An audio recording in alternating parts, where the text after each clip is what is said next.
Salut et bienvenue dans ce troisième tutoriel qui va aborder les data et les méthodes. Avec vous, Ayoub Hamoudi du site elearndev.net. Restez branchés.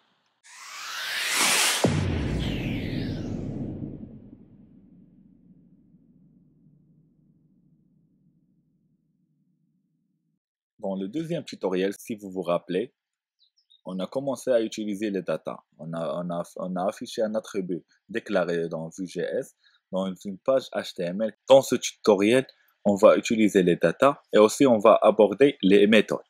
Alors, on va ajouter un nouveau attribut. On va le nommer par exemple, on va ajouter ici le nom complet. On va ajouter ici un attribut qu'on va le nommer site.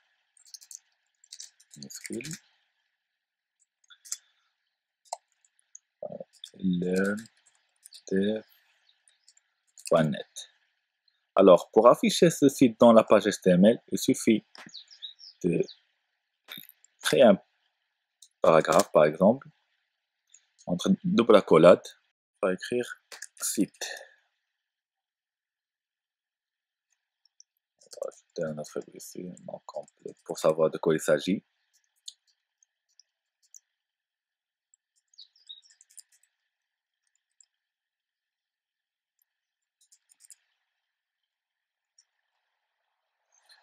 On sauvegarde. Si on regarde notre page HTML, on actualise. Et comme vous voyez, nom complet Ayoub Hamoudi et site elearndev.net. Maintenant, on passe aux méthodes. Pour déclarer une méthode dans notre page app.js, il faut ajouter attribut méthode de la vue, méthode, et dedans, dans cet objet, on déclare la fonction qu'on veut. Par exemple, moi, je vais déclarer une fonction qui s'appelle bienvenue. C'est une fonction.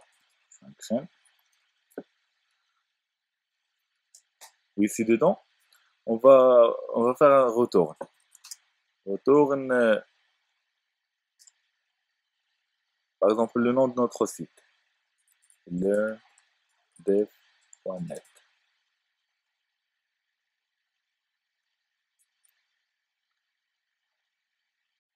Dans notre page HTML, pour afficher le retour de cette fonction, il suffit par exemple, on va déclarer un h2. Et dedans, on va écrire le nom de la fonction. Qui était quoi? Qui était bienvenue, exactement. Vu que c'est une fonction, il faut faire les parenthèses. On enregistre. On actualise notre page. Ici, on a le retour de la fonction qui s'affiche. Donc la fonction a été bien exécutée. On retourne dans notre code. Une chose que j'ai oublié à mentionner, c'est virgule. C'est que il faut ajouter virgule après chaque élément de la vue. Par exemple, ici, pour passer de EL à data, on a mis une virgule. Du data à méthode, on a mis une virgule. Si vous oubliez la virgule, ça ne va pas marcher. Maintenant, on passe à une fonction avec des paramètres. Par exemple, ici, on va ajouter par exemple site. Ici, dans notre code JS, on va ajouter ici un paramètre, on va le nommer site. On va le concaténer ici.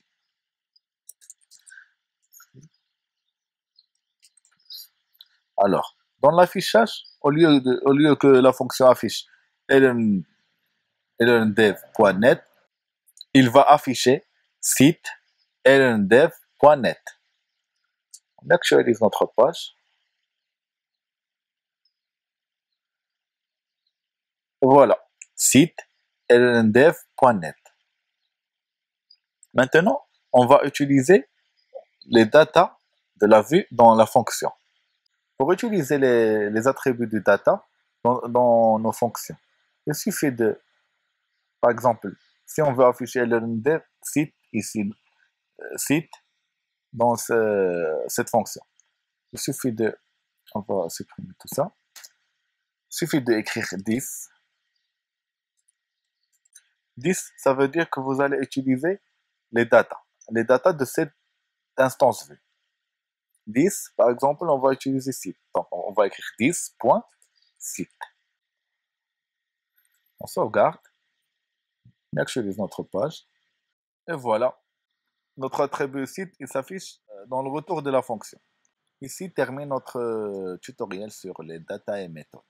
Dans le prochain, on va aborder les événements, events. N'oubliez pas de partager la vidéo et de cliquer sur le bouton s'abonner pour toujours avoir les nouveautés de notre chaîne YouTube.